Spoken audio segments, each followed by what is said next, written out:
Welcome. I'm Shelly O'Neill from the Green Velvet Couch, and I'm a therapist, a wellness coach, and certified corporate wellness specialist. On this podcast, I have the honor of talking to people who will be sharing their inspiring stories about how they've overcome obstacles to really live their life to the fullest. Hopefully, you'll leave the podcast being challenged, informed, and sharing a few laughs as we talk about hard things in a relaxing and fun manner. And as the owner of a 100-plus employee healthcare company, I know firsthand that corporate wellness is personal wellness. Hello, Becca. Hey. We're so honored and excited to have you on our podcast today. Go ahead and just tell me a little bit about yourself and what you're doing right now, how you came to that place. Yeah, so my name is Becca Cunningham, and I'm a ninth generation Middle Tennessee girly. So my family goes way back to this area. I've been in Nashville now for about 12 years since I moved back from New York City after college. So I grew up here and then went to college in Murfreesboro, then spent some time in New York and came back. So most recently, I've been working in the real estate business for about 8 years now, and I love it. I love it so much. It's been really, really good for me and good to me. I've grown a lot in my career and just in a place now where I've been able to kind of like branch out into other things as well and do some sort of passion projects, if you will. So Those are the best. yeah, definitely. I do have a lot of, outside interests aside from real estate. So I started this earlier this year, just doing something kind of like what you're doing with the podcast. I am interviewing people who are sober or alcohol free. And we put a kind of a twist on it with a lot of elements, bringing in like spirituality and, things having to do with metaphysical topics. And so I'll be releasing that next year, just like as a collection, as a limited series. So that's what I've been doing in my spare time recently. Interesting. Well, tell me a little bit about that transition.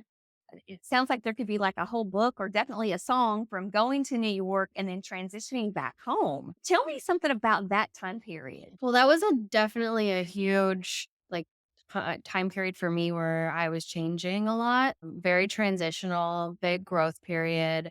I actually was in a pretty toxic relationship when I was in New York, where he was the first boyfriend that I ever lived with, the first person who I ever got like really, close to, and boyfriend like outside of after college at least. And so I just learned so much about myself like through that experience. And it all kind of came crashing down. Like my world in New York came crashing down, and it was definitely dark times. But when I got home, thankfully, my parents were so helpful. They saw, that I needed help. They got me into a really good therapy program, and I got back on my feet, within probably 6 months or so. And I'll definitely share more like details on that story at some point. But that was sort of what kickstarted me, I think, into this more inner personal, like deep searching, kind of seeking within that I would say I've been, working on with mindfulness regard for at least like, 11 or so years now. So it all started really with like a crazy, bad, chaotic experience, bad relationship. On that point, what I tell people is, none of us wake up when things are going great and like the sun is shining and birds are singing, and none of us go, okay, you know what? I think I really, really want to do a lot of work on me, Mhm. and I think I want to heal. I think I want to grow. None of us; those are never ever. It's whenever things are difficult and painful and just excruciating. That's where the journey kind of starts. So, Yeah. thank you for sharing that. Thank you. Yeah, it felt like I had been hit by a bus, I had no clue who I was or what I wanted to do. I had never really even like connected to my heart center before that or even knew what that meant. Yeah, I grew up in a really great, loving family and household and didn't really have a lot of too many big ups or downs, throughout childhood. So when I experienced that big major event when I was about 22, 23, I came home and like I said, I was in therapy. I started doing a ton of yoga and got really into meditation, like I would say like very surface level meditation, but just, Mhm. learning about it. And just for the first time, like connecting to myself, which at some point, like you said, everybody hopefully will have that moment where they're like, gosh, I could do a lot more on self development, growing, and I want to be better, do better, grow, level up, and it hopefully, once you start, hopefully it doesn't ever end. So, Yeah. Well, and I think that's where you start accessing your real power, yeah, the power to create the life that you didn't even know you wanted, or you hadn't even thought along the lines of what do I want my life to look like, right. and we always talk about how the happiest, most successful people, they really do design their own lives. And most of the time it comes out of some sort of hardship or obstacle to overcome. But as you become more powerful and insightful and mindful and intentional, then things start fitting together because not only are you healing and growing, but then you realize what you are passionate about. I have So, a lot of yeah. interests and a lot of different passions. So, I don't know how I really would have honed anything in without guidance and help. And I've had a lot of good mentors along the way. And one family friend just sat down with me and did like personality testing and asked me all about, what I thought my weaknesses and strengths were. And he said, you should go into real estate. And, I had thought about it in the back of my mind before and never really worked towards that goal or set a goal. But once I did, I think that was pretty much the turning point for me was when I did decide to go get my real estate license and really pursue a career. So tell me about, like in real estate, what you enjoy about it, and how I know you have an amazing project called Neon Lights and Silver Nights. Mhm. Uh, Tell me kind of how that came into fruition. Gosh, so I feel like that's been in the making for a long time, like inside of me, but I didn't really know that it was there. And What that was, even. yeah. But to answer your question, that all started a little over 2 years ago when I decided to quit drinking. So I Okay. decided to give up alcohol. It's actually a really funny story, sort of like the last time that I did drink and, go all out. I was with my mother and we were down in Palm Beach. I was taking her on like a mother-daughter vacation, and that's another really funny story that I'll share at some point. But, to make it short, we opened the bar and we closed the bar. And I think I tipped the server that night like $100. And I mean, it was an event. It was eventful, and so the next day, I was just so hungover, I felt awful. I mean, I didn't know if I was gonna be able to make my flight home. It was really bad, and there's my loving, adorable mother just, like, taking care of me, going across the street, getting me Pedialyte, and I was like, "I can never do this again. Hmm. Like, this is not how I want to feel ever again." I think I missed a work meeting that morning. And yeah, it wasn't good. And so I kind of had this like light bulb moment in my head that told me, and maybe it was God, it probably was God, but I had this moment where I knew within my whole being that if I didn't quit drinking, I would never reach the heights that I want to reach in my life. So it was just thing that was just really kind of like limiting me, where normally the sky is the limit, right? But I think alcohol in my life, there was a very, very clear limit to where I could go if I didn't give that up. So I quit drinking. And then, it was pretty easy at first. It was something that I didn't, go to AA right away. I didn't work like the 12-step program. I pretty much just hibernated for a solid 30 days, maybe even more than that, where I like literally stayed in my house. I did my sauna and listened to a podcast called The Seltzer Squad. And I swear those two girls like got me through the first days. They're so funny. But yeah, it really was an internal journey to begin with. I didn't talk about it very much at all, except for with people who were, close to me.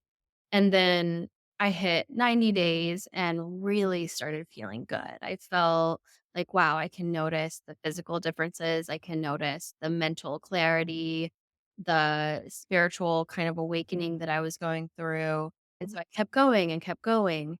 And it just has been the best thing for me that I've ever given myself is sobriety. And so I wanted to kind of just like create this community, if you will, of people, Yeah. who might be sober curious or who have maybe recently given up alcohol or thinking about it. Or even if you're just like yeah, yeah, yeah, super curious, I would say. So I decided to start talking to people about it and really becoming a little bit more open about my own journey, and what that has looked like for me so far, and then just sharing other people's experiences because everyone does have such a different journey. They have different reasons for getting sober and different ways that they stay dedicated to their sobriety throughout the journey too. So it's just been really fun to kind of collaborate and work on that this year in my free time. I love that you said that you started feeling really, really good. And I know someone that I know, he just explained this to me because prior to him getting sober, there wasn't really a whole lot of healthy things about him, you Mhm. know, in knowing him. And then there was this, over a period of, I'm going to say at least a year, his whole life changed. Mhm. And I asked him, like, so how do you do that? Because, as a therapist, that's what I love to see. I love to see people getting their life back to creating a new life, a better life. But I'm still, after 20 plus years as a therapist, I'm very intrigued how people get healthy and how they overcome things. And he said, you know what? I, I was sober long enough for the first time in my life. He said, he said, I would be sober for, a couple of weeks or, 3 weeks. But he said, I never really made it to 30 days. And once I got to 30 days, then I really wanted to be sober 40 days. And he said, at about 90 days, he's like, I felt so good that I didn't even remember feeling that good. And Wow. I got addicted to feeling good. Yeah. And it sounds to me like around that same period for you, around 90 days, you became really, gosh, you don't want to lose that feeling. Right. It's true. And that's so encouraging to hear. I keep hearing that over and over again with the people who I speak to that 90 days really is the turning point. The folks on my show will be like, "Oh, after a few months or after almost a full season or after 90 days." And that really is I might have to consider changing the name of my project because it was like becoming so much about just 90 days of sobriety. And we have this whole like sober January. And my message is that, dry January is great, but 90 days is really where it's at. If you actually do want to see the differences that your life can have and how things can change for you, it really does take 90 days. Working with people and helping them select and then be admitted to a rehab, a lot of times they will be successful that 30 days because they are detoxing for one thing, but they're not around their own community members. So the challenge is then when they come out and coming back into the same workplace, the same place of residence, and the Mhm. same friends, that's really where you better have a good sober community to Yeah. offset those Mhm. things. And it felt to me like that's what you've been able to do so well is to create this sober community in your own life. And then you're able to teach others how to do that. I'm trying. Yeah. It's a very slow process. It really is a slow process. And I think that in the very beginning, yeah, you have to have, even if it's somebody that you're just listening to, that's helpful. For me, it was the podcast and the two girls on that show. Because in the beginning, for me, I didn't have anybody. I mean, like I said, I wasn't going to AA. A lot of my friends did think I was like crazy for giving up alcohol. They were like, "What do you mean? Like, you don't have a problem. You can have at least one, can't you?" So it was a little different for me because I didn't immediately, I didn't go to rehab and I didn't immediately get into any kind of a program where I did find community. So if anything, like one thing that did help I will say I got into a relationship about 45 days after I gave up alcohol with this man who did Mhm. not drink. So that was helpful for me. Mhm. But I think everyone's experience is so unique and different. And just having the content out there that's accessible for people to listen to and, finding different ways that they can relate to other people's journeys and processes. I don't think it's a one size fits all sort of a thing. Well, and I love that your approach is that I can live abundantly. I can do all of these things Mm.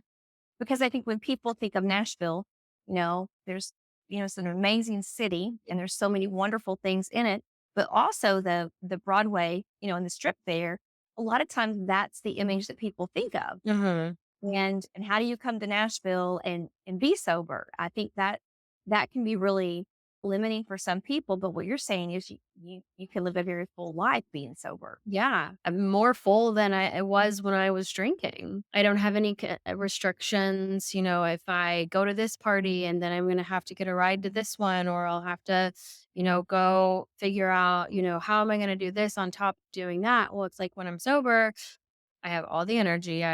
I can drive myself. I don't have to worry, about any of those things that were limiting me before. So I can do this and then I can do this and. So in a way, it's like a much more abundant lifestyle than being sort of like a slave to the drinking lifestyle. Exactly. Tell me about your practices that you've implemented in your daily life and then in your company and kind of how that all fits together. Because we always talk about, you can't be a healthy employee unless you're a healthy person. You don't show up at, Right. whatever time work starts, like ta-da. That's Mhm. just not how it works. So I'm really interested, and I know our listeners are too, on the things that you do that have helped you just daily and in your professional life. Yeah, I mean, it's really so super simple, and I try to keep it as simple as possible because I think that the easier something is for you to do it, the more likely you are to actually follow through. So, one thing that I do in the mornings when I wake up, I don't look at my phone, and within like the first 10 minutes of getting up, I go outside and just getting like that fresh air right away, sunshine. If it's raining, I might stay inside, but sometimes I'll go out there and just get wet. It doesn't matter, like, or I'll sit under my porch. But just getting outside the first thing in the day and setting your attention for the day, just a new day. It's a new possibility. There's new exciting things that are happening that are yet to come my way, just kind of getting into the mindset of anything can happen and getting into that mindset as quickly as possible with the fresh air is one of the best things that you can do. And you'll really start to notice a huge difference in just your consecutive good days after, maybe a week of that practice. And that's a really easy thing that you can do. Well, and there's so many studies coming out now talking about just a few minutes of vitamin D a day Mhm. will really help offset and decrease the depression rates and the anxiety rates that we just see that are skyrocketing. So I love that every day you're getting outside. When we teach, grounding techniques, one of the things we tell people is take your shoes off and put them on the ground, Yep. let those vibrations go through your body. And people are like, well, that's a little woohoo. Not really. There's amazing science behind all of those things. Yeah. Exactly. And I think a lot of times as humans and just living this experience, especially with all the technology that we have at our fingertips these days, we forget where we come from. We forget that we are beings, of Mother Nature, of Earth. And so the more time you can spend in fresh air, the more time you can get outside, feel the sunshine, and just connect to nature. I mean, that's the easiest thing that you can do to Mhm. brighten your spirits and lift your mood. There's studies that talk about just looking at a natural body of water for 5 minutes a day can decrease your stress levels by as much as 40 to 60%. Just watching little like squirrels forage around and just as much nature as you can possibly access. I mean, that's really a game changer. I love that you're talking about learning to be versus learning to do. Because I think as a culture, as a society, especially my generation, we've placed a lot of emphasis on if you're busy, you're successful. If Right. you're busy, you must be doing good things. And what we're seeing is just incredible rates of burnout Mhm. and really talented people who are crippled by anxiety and depression and addiction. Mhm. And I think we teach how to be busy, Mhm. but I don't think we teach how to be. Mhm. And the people that can hone into that, that's where the creativity, that's where that expansive thinking comes from. And then you're talking about, you know, decreasing the electronics, which what we know now is when we look at electronics, we're actually sending the messages to our brain to stimulate dopamine, which is what happens with addiction. There's a lot of things out there that stimulate the fake dopamine that a lot of us don't even realize that that's what's happening. Mhm. So, just being kind of mindful. And I think back to something that you said too, learning just to be and getting out of the habit of thinking that being busy is directly correlated to, success. I mean, like being busy to me, I don't ever want to be busy. I want to be active. I want to be enjoying the things that I'm doing. I want to be, taking time for myself, and saying, "Hey, sorry, I'm busy." I don't want to ever find myself really kind of like in that scenario. I have a full life, but busy just feels something about that just doesn't resonate with me. That's I think it correlates to anxiety, yeah, you know? yeah, And I get a kick out of like, I'm a big believer in you can use any tool for good or bad things. And I tell people, use your phone for good things. So a lot of my feeds are calibrated for health and wellness as a, mhm, wellness consultant and all. But still, I find that it drains me like energy wise, even when I'm looking at good things, how healthy it is to slow down um, and to be and to practice the things that you're talking about. mhm. 'Cause you're saying that it changed your whole life. Oh, 100%. Night and day. Yeah. Slowing down has been insanely beneficial to me. Just getting quiet, spending more time with myself. And if you think about it, there are so many things in life that when you do these things slowly, you have so much better like long-term benefits. So take like food, for example, growing your own food or sourcing local fruits and vegetables and in season foods. I mean, those foods take time to grow. It's called Mhm. the slow food movement for a reason, that actually started in Italy and it's really caught on, I think. But slow food is more often than times than not going to be extremely healthy for you. Slowness in your relationships and friendships and in romantic relationships, when you meet somebody, take it slow. Really take the time to get to know that person. If it's a friendship level or, a romantic level, like you want to be sure that you like them and that you feel good around those people and that you walk away feeling more nourished from them than you did, coming into the Mhm. time spent together. And not Mhm. so much about like, oh, I have to do this to make sure that they like me, but really taking relationships slow too. I mean, taking time making decisions in your, career and your business. You don't want to act reactively. Take a slow moment to think about things and let solutions come to you rather than trying to force them. So just like a slowness in life in general, I think is a really good thing. Oh, absolutely. I'm thinking back when I met my husband. This was a second marriage for me, Mhm. and he was this eligible bachelor and all. And we go to dinner, and he says to me, "What's your story?" And I'm like, "Well, what do you mean?" And he's like, "Well, just tell me about your life." And I kind of looked at him and said, "Yeah, you're not going to get all that on one day." And he said it was very intriguing to him because he's like, he just wanted to know. He's like, I just wanted it wrapped up and I just wanted to know everything right then and there Mhm. because I needed to move on with things. And he said, you really kind of set me back and like, oh, yeah, you're not going to get any of that. But tell you what I'd like to order for dinner. Yeah. But we do, we don't, and we overshare in relationships so early that we never establish healthy boundaries and we never take the time of getting to know people slowly. We rush in because we want the end result. Mhm. And I think that the beauty of life is it's the process of getting there. It's not one big wonderful sunset. Correct. It's journey. Yeah, it is a journey. Yeah, for sure. More about the journey than like the destination, I think is what they say. Don't get me wrong, I love a good destination. There's anything wrong with a great destination, but we can't discount everything before the destination. And Mm. I think that's what we do. Yeah, and we're so naturally inclined, or at least I am, and I think it's part of my like id personality part of me that like I want what I wanted and that's what I want right now. And Mhm. I'm just born that way. And so throughout life, I've learned to recognize that part of myself and, Mhm.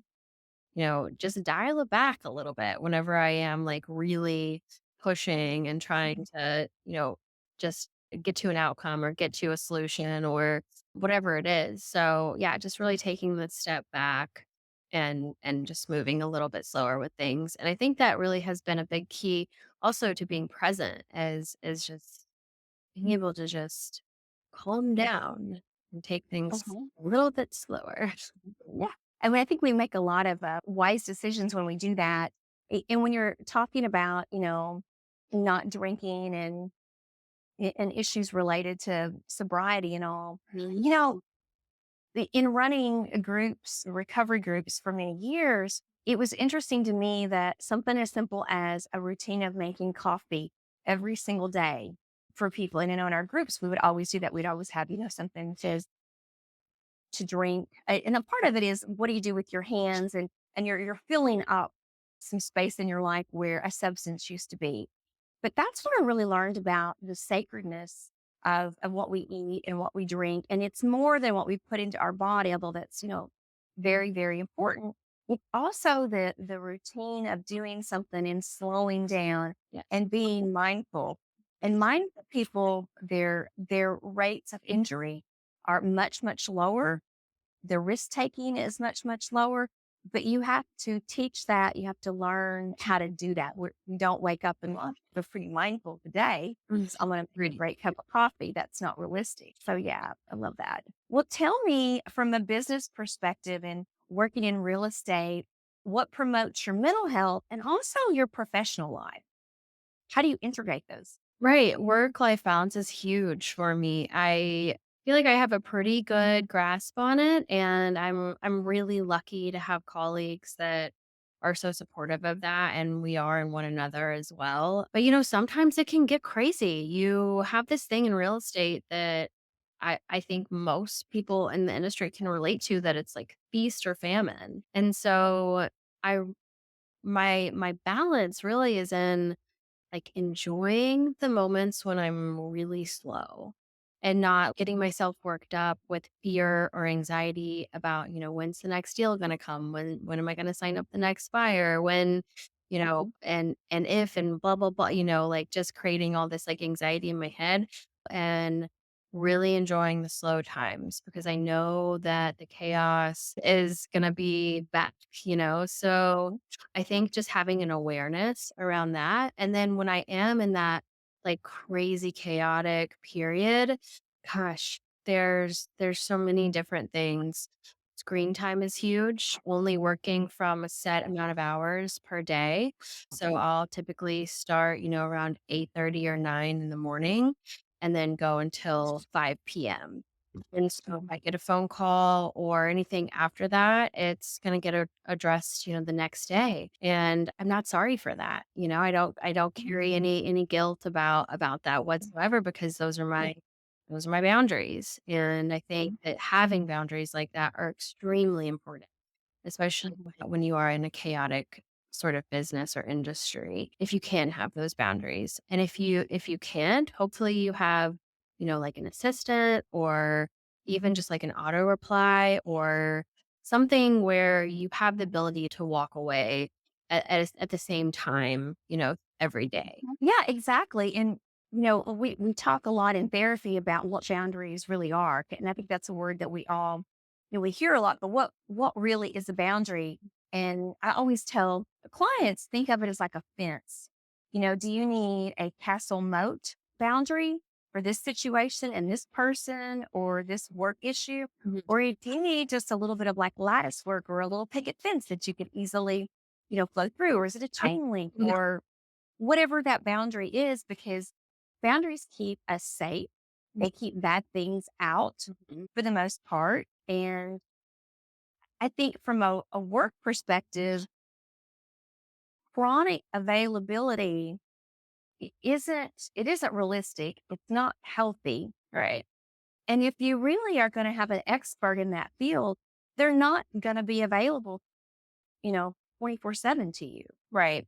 They're doing their own thing, their own research, and they're not going to always be. So those people that are always instantly available, I always question the expertise. Yeah, I mean, that's a good point. I think too, another thing that is so important is just like getting up from your desk. If you work at a desk, getting up every hour or so and just walking around and taking like a 5 to 10 minute breather, checking in with yourself. That's really important too. Just little breaks throughout the day. And, if you are in a job where you are tied and chained up to your desk, then, maybe think about like, how can I start planting seeds for something that might be healthier for me in the future? Mhm. How can I think about, where I could possibly go from here that would benefit me more than, a place that doesn't allow me to exercise these necessary sort of just elevating experiences, little tiny things you can do throughout the day to just be a better employee?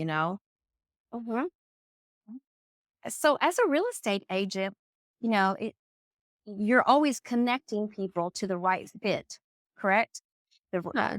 Yeah. the right home, the right lender, the right environment. Mhm. So, how has your own practice in meditation? I'm really curious about your meditation practice. How has that affected being able to do that, or has it? It has really affected my business for sure. I've gotten so clear on how I want my business relationships to look and feel. And if I don't think that I'm a fit for somebody, I will be the first person to say, I think you should work with someone else. Or I don't think this is going to work out for you. I think, let me point you in the right direction. Because the last thing I want to do is like force myself into working with somebody that really just isn't like energetically aligned with me. So my meditation has really helped me get super clear on just how people make me feel when I'm around them and how I want to feel when I'm around others as well. Yeah, the meditation is really helping Mhm. being able to identify exactly what's the best fit Mhm. for you and for your client. Yeah, and I think too, meditation is also going to help you get so much more in touch with your intuitive side and your understanding, your knowing, your like wisdom within. Meditation helps with that so much. And you have this radar, I feel like, that just goes off, when something's not quite right. And so that has helped me filter really well through potential clients and people who just be wasting my time. Exactly. People will ask my husband, "What's it like being married to a therapist?" Which And he always says, "Well, sometimes she'll just look at me and say, 'Yeah, bad read.'" And he's like, "It drives me crazy." And he's like, "Well, hey, there's not anything that's happened or it's been said that would make you say bad read." And I'm like, intuitively, I just had a bad read. It doesn't mean that's a bad person. right, It typically means that's a bad fit for me right. to have that person in my life, either professionally or personally. It doesn't mean they're, not great for someone else, but Mhm. for me, that intuition is huge. Yeah, you can really pick up on if someone is on your, wavelength for sure. Uh-huh. And if they aren't on your wavelength, maybe they're just a couple steps away and you can Mhm. be that guide, or maybe they're way above you and you're like, I want to learn from you so much. But when it's so far apart, you can really feel that. Yes. Yeah, you can definitely feel that huge gap of just, there is no synergy, Right. you know, whatsoever. My meditation has helped me with that, like leaps and bounds. So how did you start meditating? Because I think a lot of people feel like you have to be like this spiritual guru to really meditate, and there's lots of things on movies that give us all these crazy and funny images. So how did you start off practically? And what would you say to someone who is thinking that they might want to try that? Yeah, there's so many different types of meditation. You could be, like tying your shoe and meditating if you wanted to be. If you are just thinking about your way of being and how you connect to yourself, I mean, that's meditating. Being able to just sit still, being able to get really quiet, to just tune in with your breath. I think something as simple as like a square breathing meditation where you breathe in for a count of 4, you breathe out for a count of 4. You breathe you keep doing that in and out for the same count and you're going around like a square.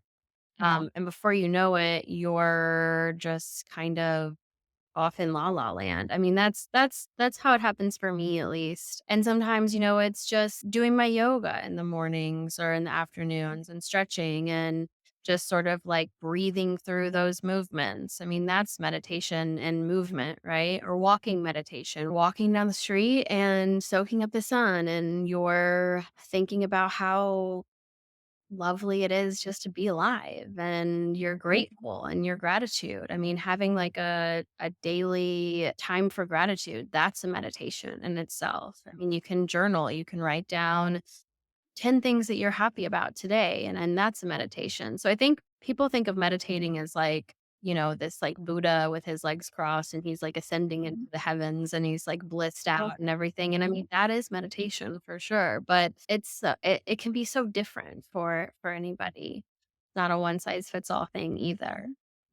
Well, I'm glad you kind of explained that because I laugh at some of the comment. I know people have said to me, "Do I need to get singing bowls? Do I need like a space in my house? And what course do I need to take?" And I think, and you started off the podcast by saying, "I keep it simple," and that really is what successful Yeah. people do. Because if something is simple, you are consistent and it's effective. And success is doing the right thing and the thing that's productive over and over. So keeping your practice simple Mhm. and not having to have all these accessories because, oh, now I meditate, which is another layer of anxiety that we create. And I see that when people like work out or they'll start dieting, they they make it so much. I'm like, you just brought all this stuff into your space and you just added a whole new set of things to worry about. I think too, going through some like trial and error is important and experimenting.